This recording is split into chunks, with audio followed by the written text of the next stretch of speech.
अयोध्या में राम मंदिर के निर्माण का 50% काम पूरा हो गया है। जनवरी 2024 में श्री राम जन्मभूमि तीर्थ क्षेत्र श्रद्धालुओं के लिए खोल दिया जाएगा।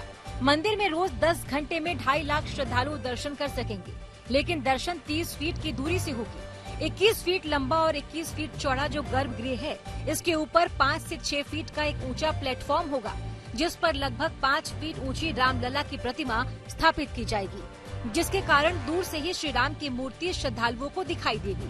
मंदिर के गर्भगृह से पहले पूर्व की दिशा में सिंह द्वार से आगे नृत्य मंडप, रंग मंडप और गुड़ी मंडप होगा। गर्भगृह जहां रामलला विराजमान होंगे, उसके 7 लेयर तक का काम पूरा हो चुका है। ब्रिटेन के भारतवंशी प्रधानमंत्री ऋषि सुनक के बहाने भारत में जबरदस्त सियासत हो रही है। कांग्रेस के 2 नेताओं शशि थरूर और पी चिदम्बरम ने बिना नाम लिए इशारों में बीजेपी पर हमला किया और पूछा कि क्या कोई अल्पसंख्यक भारत में प्रधानमंत्री बन सकता है। पीडीपी नेता महबूबा मुफ्ती ने भी सुनक के बहाने मोदी सरकार को घेरा। बीजेपी ने पलटवार किया और कांग्रेस नेताओं से पूछा कि क्या मनमोहन सिंह को प्रधानमंत्री नहीं मानते। उधर बीजेपी ने महबूबा मुफ्ती से पूछा कि क्या उन्हें जम्मू कश्मीर में अल्पसंख्यक सीएम स्वीकार होगा। इस बीच ओवैसी ने कहा कि उन्होंने पहले ही कह दिया था कि कोई हिजाब वाली एक दिन पीएम बनेगी। दिल्ली में बीजेपी ने एमसीडी चुनाव की तैयारियां तेज कर दी है। पार्टी के नेताओं ने आज बैठक की। सूत्रों के माने तो बीजेपी दोबारा 2017 मॉडल अपना सकती है। 5 साल पहले बीजेपी ने ऐलान किया था कि किसी भी सिटिंग पार्षद को टिकट नहीं दिया जाएगा। कई हाई लेवल मीटिंग के बाद बीजेपी ने तय किया है कि अगर ऐसा किया जाता है तो एंटी इनकम्बेंसी पर काबू पाया जा सकता है। इस बीच बीजेपी ने चुनाव प्रबंधन समितियों का ऐलान कर दिया। चुनाव समिति में पंजाब पुलिस की गिरफ्तारी से सुर्खियों में आए तेजेंद्र पाल बग्गा को भी शामिल किया गया है। दिल्ली में प्रदूषण को लेकर सियासत जारी है। दिवाली के बाद केजरीवाल सरकार ने पटाखों पर पाबंदी को लेकर अपनी पीठ थपथपाई और लोगों को सुप्रीम कोर्ट के आदेश का पालन करने के लिए बधाई दी। सरकार के पर्यावरण मंत्री गोपाल राय ने दावा किया कि पिछले 5 सालों में इस बार दिवाली के बाद प्रदूषण के स्तर में सबसे कम बढ़ोतरी हुई। दिल्ली के सीएम ने कहा कि काफी उत्साहजनक नतीजे आए हैं। वहीं बीजेपी ने सरकार के दावों पर सवाल खड़े किए और आम आदमी पार्टी को हिंदू विरोधी बताया। गुजरात के वडोदरा में दिवाली की रात उपद्रवियों ने जमकर बवाल काटा। शहर के पानीघाट इलाके में 2 गुटों में झड़प के दौरान जमकर पथराव हुआ। उपद्रवियों ने कई गाड़ियों को आग भी लगा दी। जब पुलिस इस इलाके में पहुंची तो दंगाइयों ने पुलिस अफसर पर भी पेट्रोल बम फेंक दिया। घटना से पहले दंगाइयों ने इलाके की स्ट्रीट लाइट बंद कर दी थी ताकि उनकी पहचान न की जा सके। जांच क्राइम ब्रांच को सौंप दिया गया है और इलाके की सीसीटीवी फुटेज की मदद से गाड़ियों में आगजनी करने वाले लोगों की पहचान करने की कोशिश की जा रही है। आज सबसे पहले हम उस खबर का विश्लेषण करेंगे जिसकी भारत समेत पूरी दुनिया में चर्चा हो रही है, क्योंकि आज 42 साल के ऋषि सुनक ब्रिटेन के पहले हिंदू और भारतीय मूल के प्रधानमंत्री बन गए हैं और ये एक बहुत बड़ा बदलाव है जिस पर भारत में भी बहुत बहस हो रही है। और इसी साल जब जुलाई के महीने में बोरिस जॉनसन ने ब्रिटेन के प्रधानमंत्री पद से इस्तीफा दिया था, तब इस बात की बहुत चर्चा थी कि ऋषि सुनक को कंजर्वेटिव पार्टी अपना नेता चुन सकती है और वो बोरिस जॉनसन की जगह ले सकते हैं। और इसके लिए तब पार्टी में चुनाव कराए गए। उस समय ऋषि सुनक ने अपना एक चुनावी कैंपेन भी लॉन्च किया था जिसकी टैगलाइन थी रेडी फॉर ऋषि, यानी ब्रिटेन ऋषि सुनक को प्रधानमंत्री बनाने के लिए तैयार है। लेकिन जब यह अभियान समाप्त हुआ और चुनाव के नतीजे आए तो ब्रिटेन ने यह बता दिया कि अभी वो ऋषि सुनक के लिए तैयार नहीं है, यानी रेडी नहीं है। और इसके बाद 6 सितंबर को लिज ट्रस उन्हें हराकर ब्रिटेन की नई प्रधानमंत्री बन गई। लेकिन अब बड़ा सवाल यह है कि आखिर इन 1.5 महीनों में ऐसा क्या हुआ कि ब्रिटेन ऋषि सुनक के लिए रेडी भी हो गया और अब उन्हें वहां का प्रधानमंत्री भी बना दिया। यह तस्वीर कल की है, यानी एक दिन पहले की है, जब लंदन में कंजर्वेटिव पार्टी के दफ्तर के बाहर ऋषि सुनक का जबरदस्त स्वागत हुआ और उनके लिए वहां मौजूद सभी नेता और सांसद तालियां बजा रहे थे।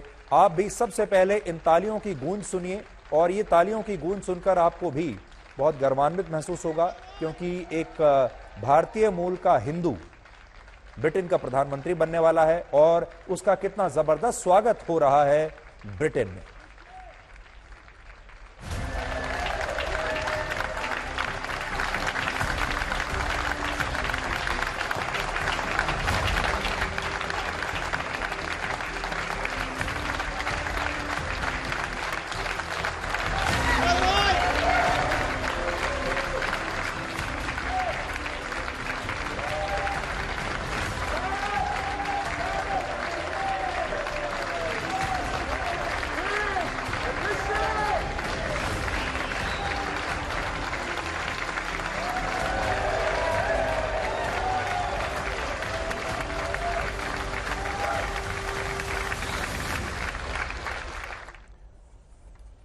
भारत में इस तस्वीर को, इस वीडियो को बहुत पसंद किया जा रहा है और भारत के लोगों को बहुत गर्व हो रहा है ये तस्वीरें देखकर। उसका बड़ा जो कारण है वो ये है कि अंग्रेजों ने 200 साल तक हम पर राज किया और पहले 200 साल तक वो हमसे लगान वसूलते रहे, और आज ऐसी स्थिति आ गई जब यही अंग्रेज तालियां बजाकर एक भारतवंशी को, एक भारतीय मूल के हिंदू नेता को इस तरह से अपने गले लगा रहे हैं। यानी बहुत सारे लोग भारत में कह रहे हैं कि ये जो कहानी थी ये लगान से शुरू हुई और अब लगाम पर खत्म हो रही है। अब सवाल यह है कि ऋषि सुनक के प्रति ब्रिटेन का नजरिया इतना जल्दी 1.5 महीने में ही कैसे बदल गया? तो इसके पीछे 2 बड़ी वजहें हैं। पहली वजह तो यह कि लिज ट्रस ने प्रधानमंत्री बनने से पहले जो वादे किए थे वो उन वादों को पूरा नहीं कर पाई और सिर्फ 44 दिनों में उन्होंने अपनी कुर्सी छोड़ दी, या कह लीजिए छोड़नी पड़ी, क्योंकि उनके पास ब्रिटेन की समस्याओं का कोई सॉल्यूशन नहीं था। और दूसरा यह कि जिस ब्रिटेन को दुनिया की अर्थव्यवस्था का इंजन कहा जाता था, आज उस ब्रिटेन की अर्थव्यवस्था न सिर्फ बहुत बुरी स्थिति में है, बल्कि वहां के लोग तेजी से गरीब हो रहे हैं, वहां के लोगों के पास पैसा नहीं है। जनवरी 2019 में ब्रिटेन की महंगाई दर 2% से भी कम थी, जो सितंबर 2022 में 10.1% के स्तर पर पहुंच गई। आप इस ग्राफ के जरिए अगर आप देखेंगे बड़ी स्क्रीन पर तो आपको समझ में आएगा कि ब्रिटेन में जो महंगाई है वो कहां से कहां पहुंच गई। देखिए आप, मौजूदा वित्त वर्ष की पहली तिमाही में ब्रिटेन का जीडीपी ग्रोथ रेट 0.7% था, जबकि भारत का जीडीपी ग्रोथ रेट उस समय 13.5% था। अगर आप भारत से इसकी तुलना करेंगे तो हम उनसे कहीं ज्यादा आगे हैं। जीडीपी ग्रोथ रेट में आप सब देख लीजिए 0.2% जीडीपी ग्रोथ रेट है, जो कि बहुत ही बुरी मानी जाएगी। इस साल की शुरुआत में ब्रिटेन में ब्याज की जो दरें हैं, इंटरेस्ट रेट जिसे कहते हैं अंग्रेजी में, 0.2% थे। अब 2.25% के स्तर पर ब्याज दर पहुंच गए हैं। इससे आपको अंदाजा लगेगा कि वहां की जो इकोनॉमी है वो कितनी बुरी स्थिति में है। और आज $1 की तुलना में ब्रिटेन के 1 पाउंड की कीमत 1.1% तक कमजोर हो चुकी है, और जो पाउंड है यूके का, वो यूएस डॉलर के मुकाबले बहुत बुरी तरीके से गिर रहा है। यानी ब्रिटेन इस समय बहुत ही बड़े आर्थिक संकट से गुजर रहा है, और इसी संकट ने उसे ऋषि सुनक जैसे नेता को प्रधानमंत्री बनाने के लिए मजबूर कर दिया। और इस समय वहां की स्थिति यह है कि कंजर्वेटिव पार्टी के भी जो तमाम बड़े नेता हैं, कोई प्रधानमंत्री की कुर्सी को हाथ नहीं लगाना चाहता, कोई प्रधानमंत्री बनना नहीं चाहता। ऋषि सुनक हिंदू होने के साथ साथ भारतीय मूल के पहले नेता हैं जो ब्रिटेन के प्रधानमंत्री बने हैं, और इससे पहले ब्रिटेन में ऐसा कभी नहीं हुआ। ब्रिटेन के इतिहास में ब्रिटेन में हिंदू समुदाय अल्पसंख्यक माना जाता है, और इस हिसाब से ब्रिटेन में पहली बार कोई नेता अल्पसंख्यक वर्ग से प्रधानमंत्री बना है। इसके अलावा ऋषि सुनक सिर्फ 42 वर्ष के हैं, और ब्रिटेन को 210 वर्षों के बाद सबसे कम उम्र का प्रधानमंत्री मिला है। इससे पहले वर्ष 1812 में 42 साल की उम्र में रॉबर्ट जेनकिंसन ब्रिटेन के प्रधानमंत्री बने थे। एक और बात, ब्रिटेन में शपथ राजा या रानी द्वारा ही ली जाती है, जबकि प्रधानमंत्री के पद पर बैठे व्यक्ति को सिर्फ नियुक्त किया जाता है, और आज भी ऐसा ही हुआ। वहां पर प्रधानमंत्री शपथ नहीं लेता जैसे हमारे यहां होता है।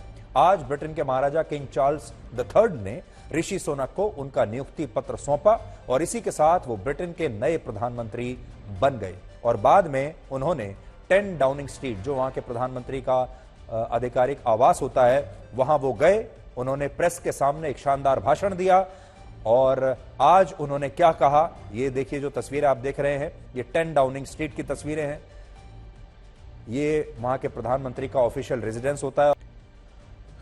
अपने आज के पहले भाषण में उन्होंने 3 बड़ी बातें कही हैं। पहली बात, पहले के जो प्रधानमंत्री हैं उन्होंने जो गलतियां की हैं उन्हें वो सुधारने की कोशिश करेंगे। यानी उन्होंने ये माना है कि जो पुराने प्रधानमंत्री गए हैं उन्होंने गलतियां की हैं। हालांकि उन्होंने ये भी कहा कि ये गलतियां जानबूझकर नहीं की गई, उनकी मंशा खराब नहीं थी, लेकिन गलतियां हुई हैं और वो उन्हें सुधारेंगे। दूसरी बात, ब्रिटेन की अर्थव्यवस्था को मजबूत करना उनकी पहली प्राथमिकता होगी। और तीसरी बात, वो ब्रिटेन के लिए दिन रात काम करेंगे। और उन्होंने ये भी कहा कि वो बड़े फैसले लेंगे, वो कुछ सख्त फैसले लेंगे, और उनका काम अभी इसी समय से शुरू हो रहा है। यानी उन्होंने अपना काम संभालते ही तुरंत ये कह दिया कि मेरा काम अभी से शुरू हो गया। उन्होंने दो बड़ी बातें कही कि ब्रिटेन के इतने जो बुरे दिन आए हैं, आज ब्रिटेन की अर्थव्यवस्था जो इतने बुरे दौर से गुजर रही है, उसके उन्होंने दो कारण बताए। पहला बताया कोविड, कि कोविड की वजह से ब्रिटेन की अर्थव्यवस्था को बहुत नुकसान हुआ। इसका मतलब यह है कि कोविड ने अलग अलग पूरे देश, देखिए जो कोविड है वो तो पूरी दुनिया के लिए एक समान मुसीबत बनकर आया था, लेकिन किस देश में किसका नेतृत्व है ये बहुत बड़ी बात है। और ब्रिटेन में जो नेतृत्व था, जो सरकार थी, वो कोविड से अपने देश को उबार नहीं पाई और गलत फैसलों की वजह से उनकी अर्थव्यवस्था गिरती चली गई। दूसरा उन्होंने जो कारण बताया वो है यूक्रेन और रशिया का युद्ध, जिसकी वजह से पूरे सप्लाई लाइंस दुनिया के जो हैं वो टूट गए, जिसकी वजह से ब्रिटेन को बहुत नुकसान हुआ है। तो ये दो कारण वो बता रहे हैं, कोविड और यूक्रेन का युद्ध। ऋषि सुनक के प्रधानमंत्री बनने के बाद अब हमारे देश में भी एक नई बहस शुरू हो गई है। आपने देखा होगा, तालियां बजाने वाले बहुत हैं, गर्वान्वित होने वाले बहुत हैं, क्योंकि हम समझते हैं कि एक भारतीय मूल का व्यक्ति वहां प्रधानमंत्री बना है, जो बहुत अच्छी बात है। एक हिंदू धर्म को मानने वाला नेता प्रधानमंत्री बना है, उससे भी हमारे देश के लोग बड़े खुश हैं। लेकिन हमारे देश में बहुत सारे विपक्षी नेताओं ने अब यह कहना शुरू कर दिया है कि जैसे ब्रिटेन ने एक अल्पसंख्यक हिंदू नेता को अपना प्रधानमंत्री बनाना स्वीकार कर लिया, क्या उस तरह से हमारे देश में भी कभी कोई अल्पसंख्यक मुस्लिम प्रधानमंत्री बन पाएगा? क्या हमारे देश में भी कभी कोई विदेशी मूल का नेता प्रधानमंत्री बनेगा? आज इसे लेकर बहुत सारे विपक्षी नेताओं ने ट्वीट किए हैं, बयान दिए हैं, जिनमें कांग्रेस के नेता शशि थरूर के अलावा जम्मू कश्मीर की पूर्व मुख्यमंत्री महबूबा मुफ्ती का भी नाम है। इसके अलावा पी चिदम्बरम ने भी ट्वीट किए हैं और सबका इशारा एक ही तरफ है, एक ही भाषा में ट्वीट हो रहे हैं। शशि थरूर ने लिखा है, भारत के लोगों से पूछा है कि क्या हमारे देश में ऐसा संभव है कि जब इतने बड़े संवैधानिक पद पर कोई अल्पसंख्यक होगा। इसके अलावा महबूबा मुफ्ती ने अपने ट्वीट में लिखा, ऐसे समय में जब ब्रिटेन एक अल्पसंख्यक समुदाय के सदस्य को अपना प्रधानमंत्री बना रहा है, तब हमारा देश अब भी बांटने वाले सीएए और एनआरसी जैसे कानूनों में फंसा हुआ है। हालांकि आज बात सिर्फ इन दो नेताओं की नहीं है। आज हमारे देश के ज्यादातर नेता मोदी के विरोध के चक्कर में, वो मोदी का विरोध करना चाहते हैं और इसके चक्कर में वो अपने ही देश का विरोध करने लगे हैं। और ऋषि सुनक के प्रधानमंत्री बनने के इस एपिसोड में भी हमारे देश के नेता अपने ही देश को, अपने ही भारत को नीचा दिखाने में जुट गए हैं और बता रहे हैं कि देखिए ब्रिटेन के जो लोग हैं कितने खुले दिल वाले हैं, उनकी जो राजनीति है वो कैसे बाहरी लोगों को भी स्वीकार कर लेती है, और हमारे देश के जो लोग हैं वो कितने छोटे दिल वाले हैं। लेकिन आज पूरे देश को कुछ बातें बताना बहुत जरूरी है। पहली बात तो यह कि हमारे देश के बहुत सारे लोग और नेता आज भी गुलामी की मानसिकता से बाहर नहीं निकल पाए हैं, और आज भी हमारे देश में एक धारणा यही है कि पश्चिमी देशों में जो व्हाइट कंट्रीज हैं, यूरोप के जो देश हैं, अगर वहां कुछ भी हो रहा है, उन्होंने कोई भी फैसला लिया है तो वो सही ही होगा। यानी हम गुलामी की मानसिकता के तहत हमेशा उनकी नकल करना चाहते हैं, उनको सही मानते हैं, अपने आप को गलत मानते हैं, और भारत को इससे सीखना चाहिए। आपको याद होगा, स्वतंत्रता दिवस पर प्रधानमंत्री मोदी ने यह कहा था कि हमें गुलामी की इसी मानसिकता से बाहर निकलना है, जब हमें बात बात पर जो पश्चिमी देश हैं वो सही लगते हैं। अगर पश्चिमी देश सही होते और अगर ये ब्रिटेन सही होता तो कोविड के बाद ब्रिटेन की अर्थव्यवस्था इतनी चरमराती नहीं। पूरी दुनिया के सामने इन देशों की अर्थव्यवस्था, इन देशों के नेता एक्सपोज हो गए। हकीकत यह है कि आज हमारे देश में लोकतंत्र है। प्रधानमंत्री का चुनाव हमारे यहां लोगों द्वारा ही किया जाता है, जबकि ऋषि सुनक का चुनाव वहां के लोगों ने नहीं किया, ना ही वो चुनावों में जीत कर आए हैं, बल्कि उन्हें वहां एक पार्टी ने, अपनी पार्टी ने चुनकर देश का प्रधानमंत्री बनाया है। हमारे यहां भी यही होता है कि हमारे यहां जो पार्टी बहुमत में आती है वो चुनती है कि किसको प्रधानमंत्री बनाना है। जैसे कांग्रेस पार्टी ने डॉक्टर मनमोहन सिंह को चुना था प्रधानमंत्री बनाने के लिए, लेकिन तब भी हमारे देश में लोकप्रिय जो नेता होता है, लोग उसके नाम पर वोट डालते हैं। हमारे देश में लोकतंत्र है, इलेक्शन है, और आप सिर्फ पश्चिम ने जो किया है, ब्रिटेन ने जो किया है, उसकी कॉपी नहीं कर सकते। दूसरी बात, ऋषि सुनक इसलिए ब्रिटेन के प्रधानमंत्री नहीं बने हैं क्योंकि वो हिंदू हैं और वो भारतीय मूल के हैं। वहां कोई कोटा सिस्टम नहीं है, बल्कि वो इसलिए ब्रिटेन के प्रधानमंत्री बने हैं क्योंकि उन्होंने वहां वित्त मंत्री रहते हुए अच्छा काम करके दिखाया। आज जब ब्रिटेन के सभी नेता प्रधानमंत्री बनने से इनकार कर चुके हैं, बड़े बड़े नेता, तब उन्हें इस पद की जिम्मेदारी दी गई है। यानी उनके अल्पसंख्यक होने से उन्हें यह जिम्मेदारी नहीं मिली है। यह वोट बैंक की पॉलिटिक्स नहीं है जैसे भारत में होता है। और तीसरी बात यह कि शशि थरूर मोदी विरोध के चक्कर में यह भी भूल गए कि भारत वही देश है जहां डॉक्टर मनमोहन सिंह 10 साल तक प्रधानमंत्री रहे, जो कि सिख धर्म से आते हैं और भारत में सिख धर्म अल्पसंख्यक माना जाता है। तो ऐसा नहीं है कि भारत में अल्पसंख्यक प्रधानमंत्री नहीं हुए, राष्ट्रपति नहीं हुए। कांग्रेस के तमाम नेता यह भी भूल गए कि इसी देश में 1 या 2 नहीं बल्कि 3 मुस्लिम नेताओं को राष्ट्रपति बनने का मौका मिला, जिनमें डॉक्टर एपीजे अब्दुल कलाम के अलावा जाकिर हुसैन और फखरुद्दीन अली अहमद का नाम है। इसी तरह भारत की न्यायिक व्यवस्था में सबसे बड़ा पद चीफ जस्टिस ऑफ इंडिया का होता है और इस पद पर भी आजादी के बाद से मुस्लिम समुदाय के 3 जज नियुक्त हो चुके हैं। इसके अलावा भारतीय क्रिकेट टीम के 1 या 2 नहीं बल्कि 4 मुस्लिम खिलाड़ी कप्तान रह चुके हैं। इनमें मोहम्मद अजहरुद्दीन के अलावा मंसूर अली खान पटौदी, उनके पिता इफ्तिकार अली खान पटौदी और गुलाम अहमद का नाम भी शामिल है। इसके अलावा जहीर खान, इरफान पठान, सबा करीम जैसे और बहुत सारे खिलाड़ी आज भी भारतीय क्रिकेट टीम में आज भी खेल रहे हैं। मोहम्मद शमी इस समय भारतीय क्रिकेट टीम में खेल रहे हैं और आज भी आईपीएल में न जाने कितने क्रिकेटर्स ऐसे हैं जो कि इस्लाम धर्म को मानने वाले हैं। अगर आप हमारी फिल्म इंडस्ट्री देखेंगे, उसमें भी आपको अल्पसंख्यक समुदाय के न जाने कितने हीरोज मिलेंगे। और आज भी हमारे देश में जिनको हम कहते हैं खान्स, वो 3 इतने बड़े बड़े सुपरस्टार इस्लाम धर्म को मानने वाले ही हैं। हाल ही में जम्मू के रहने वाले उमरान मलिक का भारत की क्रिकेट टीम में चयन हुआ और हैदराबाद की निखत जरीन ने वर्ल्ड बॉक्सिंग चैंपियनशिप और कॉमनवेल्थ गेम्स में गोल्ड मेडल जीता है। ये सूची और भी बहुत लंबी है, हम चाहें तो और भी आपको बता सकते हैं। इसी तरह हमने बॉलीवुड में भी आपको बता दिया कि शाहरुख खान देख लीजिए, सलमान खान देख लीजिए, आमिर खान देख लीजिए, और इन कलाकारों को सुपरस्टार हमारे ही देश के लोगों ने बनाया है। शशि थरूर ये भी भूल गए कि हाल ही में वो कांग्रेस पार्टी में अध्यक्ष पद के चुनाव में जिस नेता से हारे हैं, वो नेता दलित समुदाय से आते हैं और भारत की मौजूदा राष्ट्रपति द्रौपदी मुर्मू भी आदिवासी और दलित समुदाय से आती है।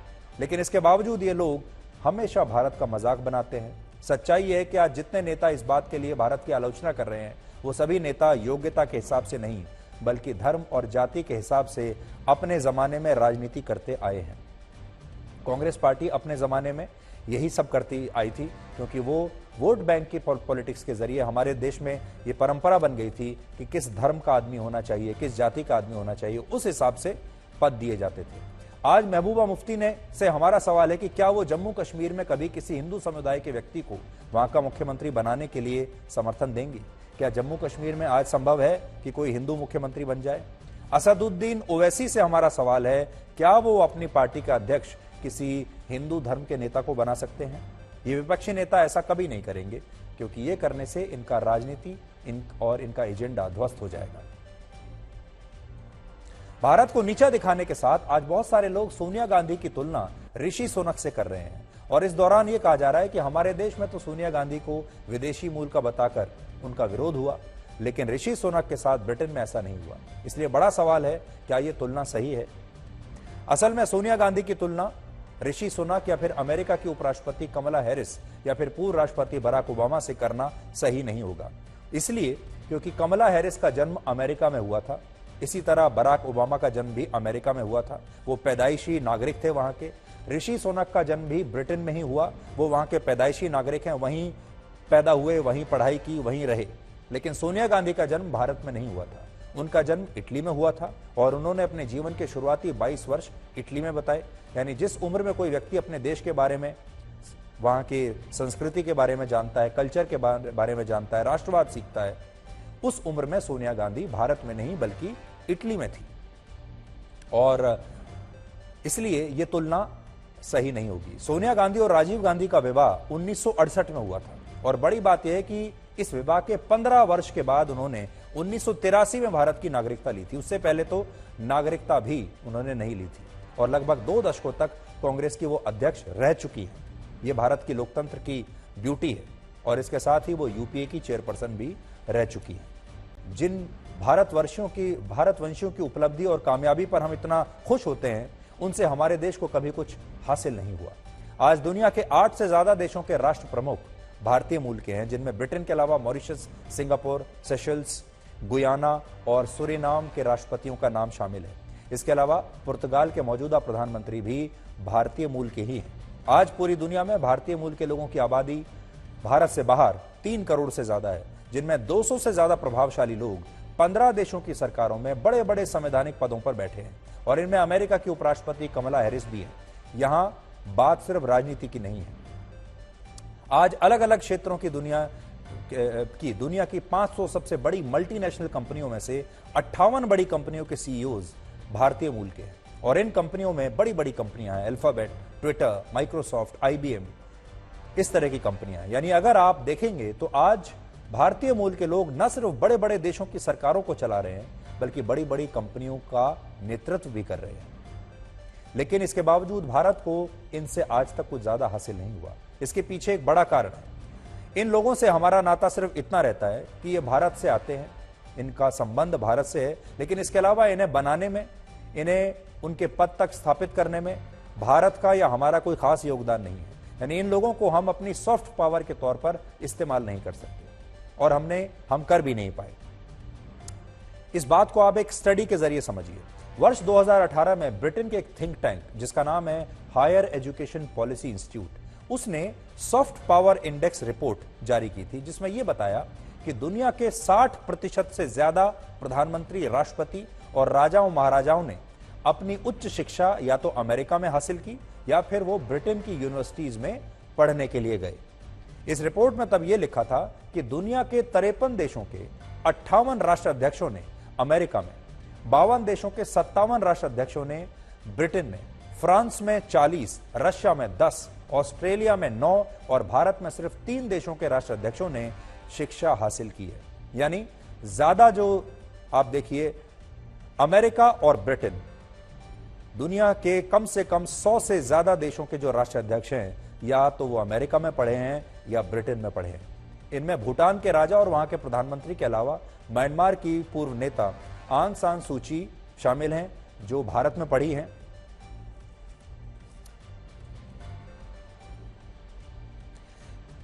इनमें से ज्यादातर लोगों ने अपनी उच्च शिक्षा या तो ब्रिटेन में हासिल की या फिर अमेरिका में। और जब ये लोग वहां की यूनिवर्सिटी से पढ़कर बाहर आते हैं, अपने देश की राजनीति में वापस आते हैं, अपने संवैधानिक पदों पर बैठते हैं, तो ये लोग दिल और दिमाग दोनों से वहीं के हो चुके होते हैं जहां इन्होंने पढ़ाई की होती है और ये देश भी इन लोगों को अपने विचारों और अपनी सोच के हिसाब से ढाल लेते हैं।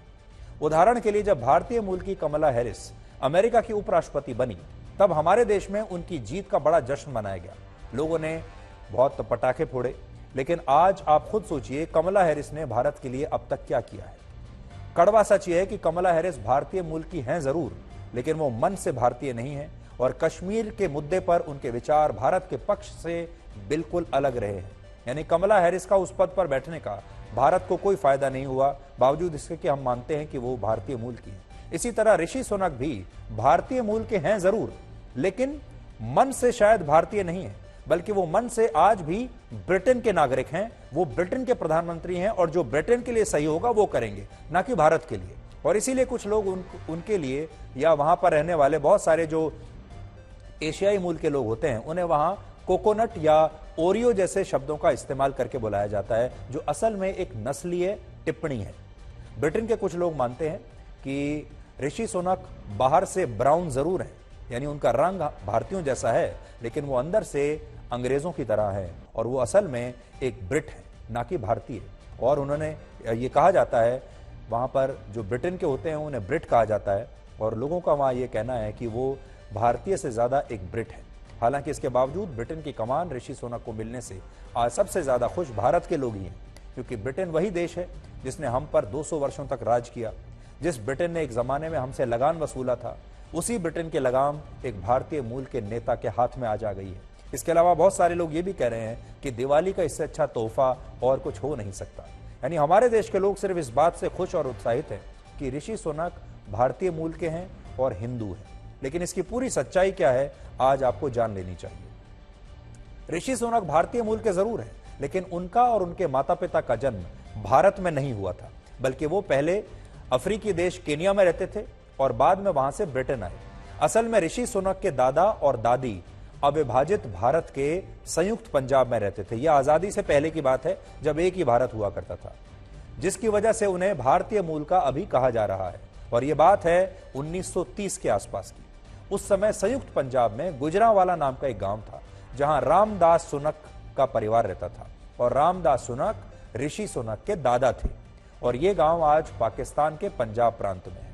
वर्ष 1935 में रामदास सुनक की केनिया में एक क्लर्क की नौकरी लग गई और इसके बाद वो गुजरांवाला से केनिया चले गए और उनकी पत्नी जिनका नाम था सुहाग रानी सुनक और उनकी मां गुजरांवाला से दिल्ली आ गए। इसके 2 साल बाद यानी 1937 में उनकी पत्नी और परिवार के बाकी सदस्य भी केनिया शिफ्ट हो गए और इसके बाद कई वर्षों तक ऋषि सुनक के दादा और दादी केनिया में रहे। उनके दादा की कुल 6 संतान थी, जिनमें से 3 बेटे थे, 3 बेटियां और ऋषि सुनक के पिता यशवीर सुनक भी उन्हीं में से एक थे, जिनका जन्म वर्ष 1949 में केनिया की राजधानी नैरोबी में हुआ और वो वर्ष 1966 में पहली बार मेडिसिन की पढ़ाई करने के लिए इंग्लैंड चले गए। और इसके अलावा ऋषि सुनक के जो नाना और नानी हैं वो भी अविभाजित भारत के संयुक्त पंजाब में थे, लेकिन बाद में उनके नाना रघुबीर बैरी को तंजानिया में एक रेलवे इंजीनियर के पद पर नौकरी मिल गई और उनका परिवार भी आजादी से पहले ही भारत छोड़कर तंजानिया शिफ्ट हो गया। बड़ी बात यह है कि बाद में ऋषि सुनक की नानी इंग्लैंड जाना चाहती थी और इसके लिए उन्होंने अपनी शादी के सारे गहने भी बेच दिए थे और फिर वो इंग्लैंड चली गई। इसके बाद में उनकी बेटी जिनका नाम था उषा, उनकी मुलाकात 1972 में ऋषि सुनक के पिता यशवीर सुनक से हुई और वर्ष 1977 में दोनों का विवाह हुआ और इसके 3 साल बाद 1980 में इंग्लैंड के साउथहैम्पटन में ऋषि सुनक का जन्म हुआ। यानी अगर आप देखेंगे तो ऋषि सुनक का परिवार आज से 85 वर्ष पहले ही भारत छोड़कर जा चुका था जब हमें आजादी नहीं मिली थी और इसके बाद उनके परिवार ने खुद को दूसरे देशों के हिसाब से ढाला जहां वो रहते थे, यानी केनिया के हिसाब से डाला और बाद में इंग्लैंड के ब्रिटेन के हिसाब से डाला। और ऋषि सुनक क्योंकि ब्रिटेन में ही पैदा हुए हैं इसलिए वो ब्रिटेन के सच्चे नागरिक हैं। हालांकि ऋषि सुनक का भारत से जो सबसे बड़ा रिश्ता है वो है उनकी शादी का रिश्ता। उनकी शादी अक्षता मूर्ति से हुई जो भारत की मशहूर सॉफ्टवेयर कंपनी इन्फोसिस के संस्थापक NR नारायण मूर्ति की बेटी हैं। यानी भारत में ऋषि सुनक का ससुराल भी है और वो अक्सर अपने परिवार के साथ यहां आते रहते हैं।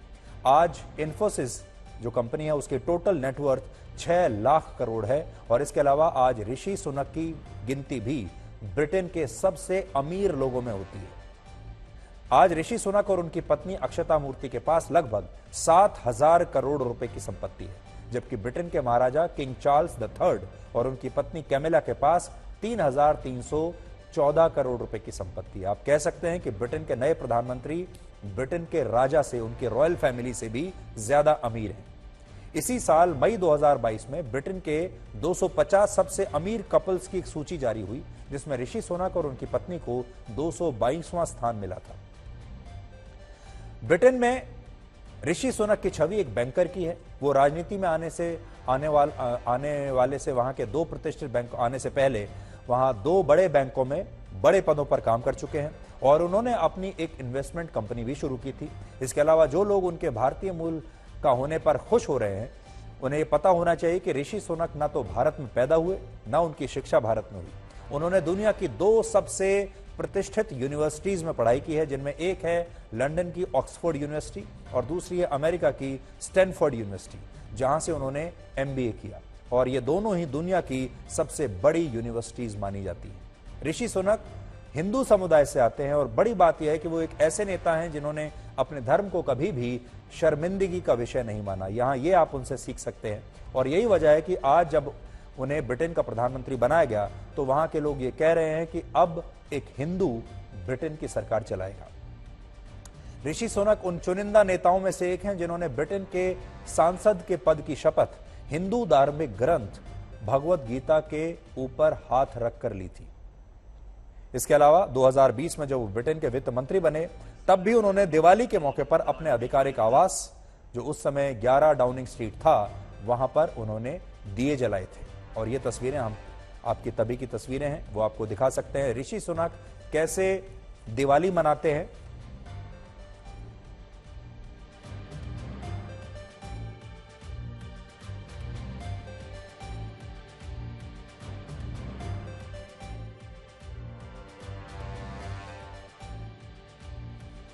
और इस साल जन्माष्टमी के मौके पर भी उन्होंने अपने परिवार के साथ लंदन में एक मंदिर में वो गए थे और इसके बाद वहां हिंदू धर्म की मान्यताओं के अनुसार उन्होंने गाय की पूजा भी की थी।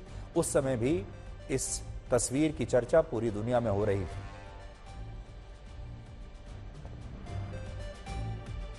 इसके अलावा आज जब वो ब्रिटेन के महाराजा से मिलने के बाद प्रधानमंत्री आवास पर पहुंचे तो उनके हाथ में एक कलावा बंधा हुआ था। ये तस्वीर भी अभी हम आपको दिखाते हैं और आप उसे देख पाएंगे। उनके हाथ में एक कलावा बंधा हुआ है जो कि हिंदू अक्सर अपने हाथ में बांध कर रखते हैं।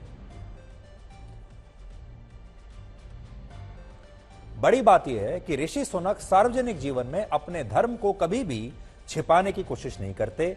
धर्म निरपेक्ष बनने की कोशिश में अपने हिंदू धर्म को नहीं छुपाते और इसलिए आज भारत के 100 करोड़ से ज्यादा हिंदू चाहें तो इस बात को लेकर खुश हो सकते हैं।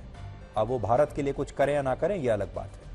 दिलचस्प बात यह है कि ऋषि सुनक जब ब्रिटेन के प्रधानमंत्री बने तो बहुत सारे लोगों ने भारतीय क्रिकेटर आशीष नेहरा को बधाई देनी शुरू कर दी, क्योंकि लोग ऐसा यहां कह रहे थे कि आशीष नेहरा और ऋषि सुनक हूबहू एक जैसे दिखते हैं और भारत में इसे लेकर काफी मीम बन रहे हैं। लोग बहुत मजा ले रहे हैं इस बात का और ये दोनों की तस्वीरें एक साथ लगाकर लोग एक दूसरे के साथ शेयर कर रहे हैं, जिसमें आप भारतीय क्रिकेटर आशीष नेहरा और ऋषि सुनक की तस्वीर आप देखेंगे तो दोनों में बहुत समानताएं हैं।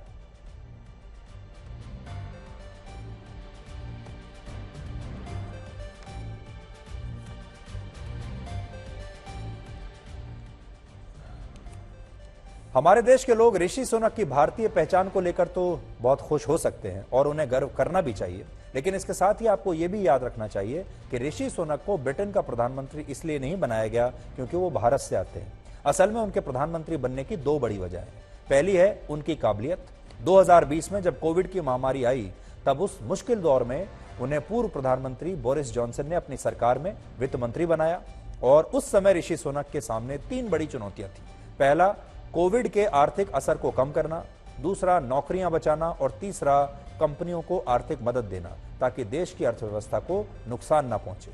और इन तमाम चुनौतियों के बीच तब ऋषि सुनक एक विशेष आर्थिक पैकेज लेकर आए थे जिसके लिए उनकी बहुत तारीफ हुई।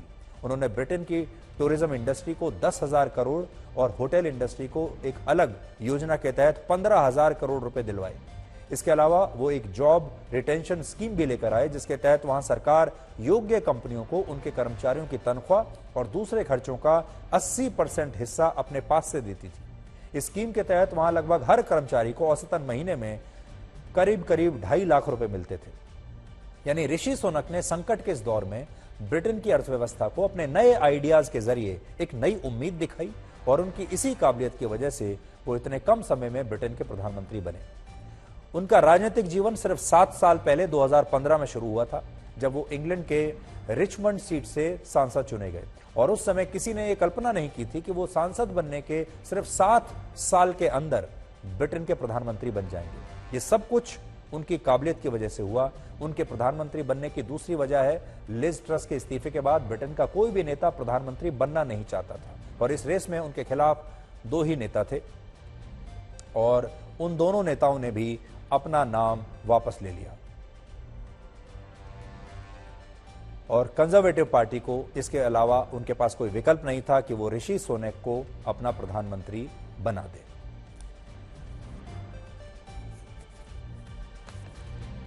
वर्ष 1947 में जब ब्रिटेन की संसद में भारत की स्वतंत्रता पर बहस कराने के लिए एक प्रस्ताव लाया गया तब ब्रिटेन के पूर्व प्रधानमंत्री विंस्टन चर्चिल ने भारत को लेकर एक बड़ा विवादित भाषण दिया था। आज आप सबको वो भाषण जरूर याद करना चाहिए। उन्होंने कहा था, अगर आज भारत जैसे देश को आजादी दे दी जाती है तो इससे इस देश की सत्ता ऐसे लोगों के हाथों में चली जाएगी जो पापी, बदमाश और लुटेरे होंगे। भारत के नेताओं के पास शासन करने की क्षमता नहीं है और वो किसी भूसे के समान होंगे। ये तमाम नेता मीठी जुबान और मूर्ख दिल वाले होंगे जो सत्ता के लिए आपस में लड़ेंगे और इस झगड़े में एक दिन भारत पूरी तरह समाप्त हो जाएगा और इसके बाद एक दिन ऐसा आएगा जब भारत में हवा और पानी पर भी टैक्स लगेगा। अब सोचिए, आजादी के 75 वर्षों के बाद समय का जो चक्र है उसने स्थिति को बिल्कुल पलट दिया है। आज ब्रिटेन की वो नौबत आ गई है कि वहां हवा और पानी पर भी टैक्स लगाने की नौबत है। इतनी राजनीतिक अस्थिरता है, चर्चिल ने जो भारत के लिए बात सोची थी, जो भारत के लिए उन्होंने कल्पना की थी, वो आज उनके अपने देश पर सही साबित हो रही है। भारत की जो असली सॉफ्ट पावर है उसकी तस्वीर आपको दिखाते हैं। ये तस्वीरें आप देखिए अमेरिका के व्हाइट हाउस की हैं। व्हाइट हाउस में अमेरिका के राष्ट्रपति जो बाइडेन ने इस बार दिवाली पर एक खास कार्यक्रम रखा था और इस दौरान बड़ा भव्य आयोजन व्हाइट हाउस में किया गया और दिवाली वाकई में हमारी एक बहुत बड़ी सॉफ्ट पावर बनती जा रही है। तस्वीरें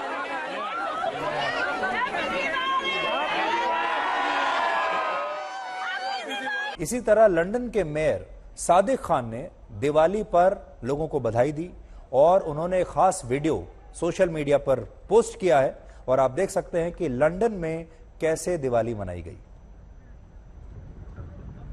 इसी तरह सिडनी के ओपेरा हाउस की तस्वीरें हैं, वहां पर भी दिवाली के लिए बहुत खास सजावट की गई। दुनिया की सबसे ऊंची इमारत बुर्ज खलीफा से भी दिवाली की बधाइयां आईं और वहां पर भी विशेष लाइटिंग की गई दिवाली के मौके पर। इससे आपको पता चलेगा कि दिवाली कैसे वाकई एक ग्लोबल त्योहार बन चुका है और दिवाली भारत की एक सॉफ्ट पावर के तौर पर उभर कर आ रहा है।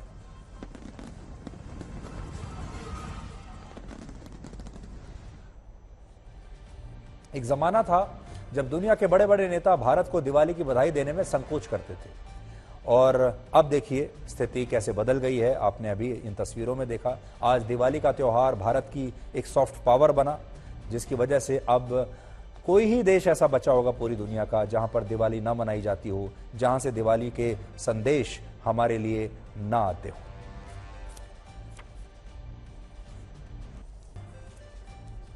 और एक बड़ी बात यह भी है कि न्यूयॉर्क में अब यह नई घोषणा हुई है कि अगले साल से यानी 2023 से न्यूयॉर्क के स्कूलों में दिवाली पर सार्वजनिक अवकाश होगा। वहां के स्कूल दिवाली के मौके पर बंद रहेंगे। यह भी एक बहुत बड़ा बदलाव है।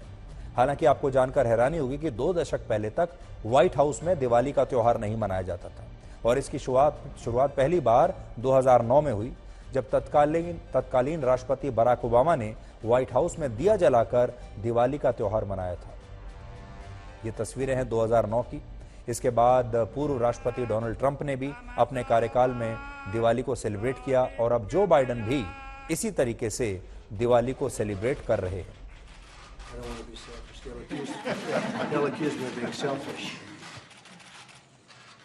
आज दिवाली त्योहार धर्म, जाति और दूसरे बंधनों को तोड़कर दुनिया को एक साथ जोड़ने की ताकत रखता है और जोड़ भी रहा है और यही वजह है कि जब दूसरे देशों में त्योहार मनाया जाता है तो इससे भारत वैचारिक और सांस्कृतिक रूप से मजबूत होता है।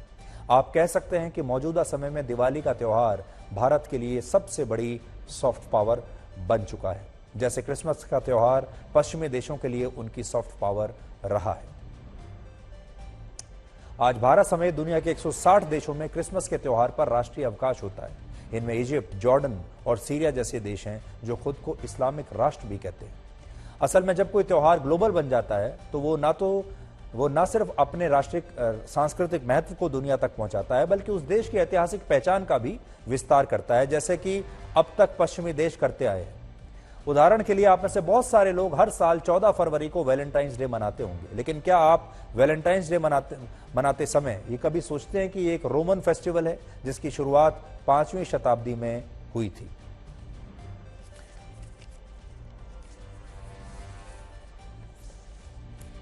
दुनिया भर में लोगों ने दिवाली का त्योहार तो कैसे मनाया, शांति का संदेश दिया, लेकिन अपने ही देश में कुछ लोग ऐसे हैं जिन्होंने दिवाली पर उपद्रव फैलाने की पूरी कोशिश की। आप गुजरात के वडोदरा की आज ये तस्वीरें देखिए। दिवाली की रात 12:30 बजे से 1 बजे के बीच यहां पर 2 गुटों के बीच जमकर पथराव हुआ। लोगों ने कई गाड़ियों को आग लगा दी। पुलिस ने मौके पर पहुंचकर हालात पर काबू तो पा लिया, लेकिन काफी तोड़फोड़ हुई। इस दौरान लोगों ने पुलिस पर पेट्रोल बम फेंककर हमला करने की कोशिश की और अब आप इस घटना की सीसीटीवी की तस्वीरें देखिए, जिससे आपको अंदाजा लगेगा किस तरह पूरे विवाद की शुरुआत हुई।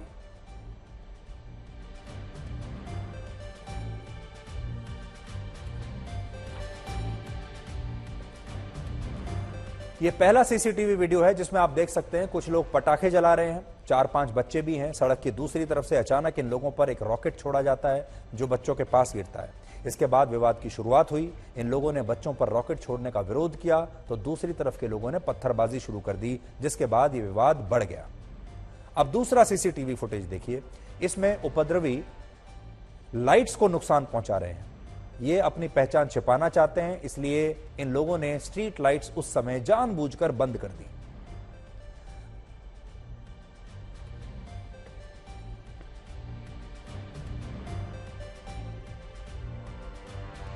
अब आपको ये बताते हैं कि दिवाली पर दिल्ली वाले क्या कर रहे थे।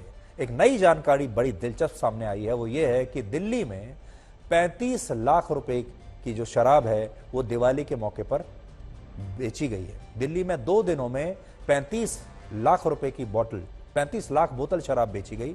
रविवार को 20 लाख बोतल और शनिवार को 15 लाख बोतल्स शराब बिकी।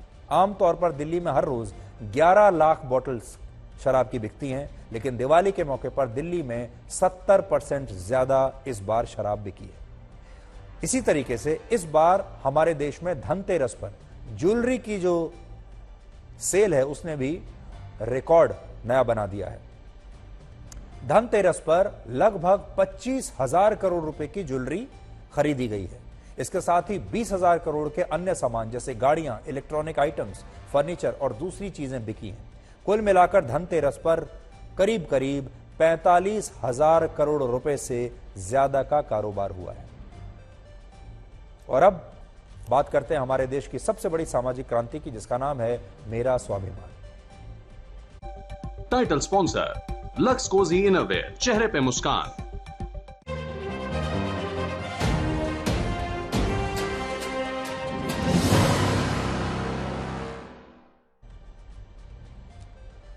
तो जैसा कि हम आपको हमेशा बताते हैं कि अब मेरा स्वाभिमान एक बहुत बड़ी सामाजिक क्रांति बन गया है और हमें देश के अलग अलग कोनों से लोग अपने अपने संदेश रिकॉर्ड करके भेज रहे हैं उस नंबर पर जो हमने आपके साथ शेयर किया था। आज देखिए लोगों ने क्या भेजा है। ये लोग जिस चीज के हकदार है, ये रिस्पेक्ट इन लोगों को मिलनी चाहिए और मैं आपसे प्रॉमिस करता हूं कि मैं अपनी लाइफ में उनको रिस्पेक्ट दूंगा, तन से, मन से और धन से। थैंक यू सर, और इस प्रोग्राम के लिए हेड्स ऑफ यू। हर एक व्यक्ति एक नया विचार है और हर किसी के अंदर जिस चीज को लेके रुचि है उस चीज में ही उसे कार्य करना चाहिए। मेरा स्वाभिमान ये बहुत अच्छा है। इसमें गरीबों को बहुत मान सम्मान मिलेगा। आगे जाके ये पूरी क्रांति पूरे देश में लोगों को समझ आएगा, लोगों के अंदर एक भावना आएगी। मेरा स्वाभिमान जो मुहिम है वो चला के रखे हैं, इससे गरीब को बहुत फ़ायदा हो रहा है। गरीब को अपना स्वाभिमान मिल रहा है और गरीब को समाज में इज्जत मिल रही है। उन लोगों की स्वाभिमान की कहानी हमारे तक पहुंच रही है जिससे हमें बहुत ही प्रेरणा मिल रही है। वास्तव में प्रत्येक क्षेत्र में व्यक्ति को स्वाभिमान रखना जरूरी है और उसी स्वाभिमान को आपने एक सच्चे अर्थों में ब्लैक एंड व्हाइट माध्यम शो के माध्यम से हमारे तक पहुंचाया है। इसके लिए बहुत बहुत धन्यवाद। हर लोगों का कुछ न कुछ सम्मान देना चाहिए, इसलिए उसका स्वाभिमान रहता है, अच्छा रहता है। उसको हार्डली उसको थोड़ा अच्छा लगता है कि मेरे को मतलब अच्छा रिस्पेक्ट मिल रहा है। मैं सब लोगों को वही बोल रहा हूँ कि कोई लोग छोटे या बड़े नहीं है, पर उसको सम्मान देना चाहिए। अगर आप भी इस मुहिम में शामिल होना चाहते हैं तो ये नंबर है हमारा 8657900895। आप अपना वीडियो बनाकर अपना सुझाव हमें भेज सकते हैं। बोलो जी, ये लोग कांप क्यों रहे हैं? इनको ठंड लग रही है, लेकिन हम क्यों नहीं कांप रहे? हमने लक्स स्कॉचवूल पहना है। बोलो जी, शाबाश। चाचू आपको पसीने क्यों आ रहे हैं? लक्स स्कॉचवूल दे, सर्दी में भी गर्मी का एहसास। लक्स स्कॉचवूल दे, सर्दी में भी गर्मी का एहसास। चाचू अब सर्दियों की कोई टेंशन नहीं। क्यों? लक्स पार्कर इसका स्पेशल फैब्रिक बनाता है इसे एकदम पतला और ज्यादा गर्म, तो चाहे इसे ऑफिस पहन के जाओ या स्कूल यूनिफॉर्म के नीचे, इसकी फिट रखे आपको सुपर कंफर्टेबल। लक्स पार्कर, गर्म भी पतला भी। हम आपकी कहानी पूरी दुनिया को सुनाएंगे और आपके स्वाभिमान के लिए आवाज उठाएंगे। आज तक पर आज का इतिहास। वर्ष 1951 में आज ही के दिन भारत में लोकसभा के चुनाव की शुरुआत हुई थी। 25 अक्टूबर 1951 से 27 मार्च 1952 के बीच पहली लोकसभा के लिए मतदान हुआ और इस चुनाव का सबसे पहला वोट हिमाचल प्रदेश के श्याम सरन नेगी ने डाला था। उस वक्त भारत की आबादी 36 करोड़ थी, जिसमें से करीब 17 करोड़ 30 लाख मतदाता थे। पहले चुनाव में वोटर टर्नआउट लगभग 45% था और इन चुनावों में कांग्रेस ने 489 सीटों में से 364 सीटें जीती, जिसके बाद जवाहरलाल नेहरू लोकतांत्रिक तरीके से चुने गए भारत के पहले प्रधानमंत्री बने थे। आज ही के दिन वर्ष 1980 में जाने माने शायर और गीतकार साहिर लुधियानवी का निधन हुआ था। 1943 में साहिर लुधियानवी लाहौर में रहने लगे और तब उन्होंने अपना पहला रचना संग्रह प्रकाशित किया था, जिसका नाम था तलखियां। बंटवारे के बाद 1949 में साहिर लुधियानवी पाकिस्तान के लाहौर से वापस दिल्ली आ गए और 8 हफ्ते के बाद मुंबई चले गए, जहां फिल्मों में उनका करियर शुरू हुआ। उन्हें हिंदी फिल्म प्यासा, हम दोनों, कभी कभी और वक्त के गीतों के लिए आज भी याद किया जाता है। वर्ष 1881 में आज ही के दिन मशहूर स्पेनिश पेंटर और मूर्तिकार पाब्लो पिकासो का जन्म हुआ था। पाब्लो पिकासो को 20वीं सदी के सबसे प्रभावशाली कलाकारों में से माना जाता है और उन्होंने कई आर्ट फॉर्म्स जैसे कंस्ट्रक्टेड स्कल्पचर और कोलाज का आविष्कार किया था। तो आज के लिए ब्लैक एंड व्हाइट में इतना ही। अब आपसे अगली मुलाकात होगी कल रात 9 बजे। तब तक आप खुश रहिए, सुरक्षित रहिए, स्वस्थ रहिए। और पहाड़ की ऊंचाई आपको आगे बढ़ने से नहीं रोकती, आपके जूते में पड़े कंकड़ आपको आगे बढ़ने से रोकते हैं। हमारे देश के जूतों में भी कुछ असंतुष्ट लोग कंकड़ बनकर पड़े हुए हैं।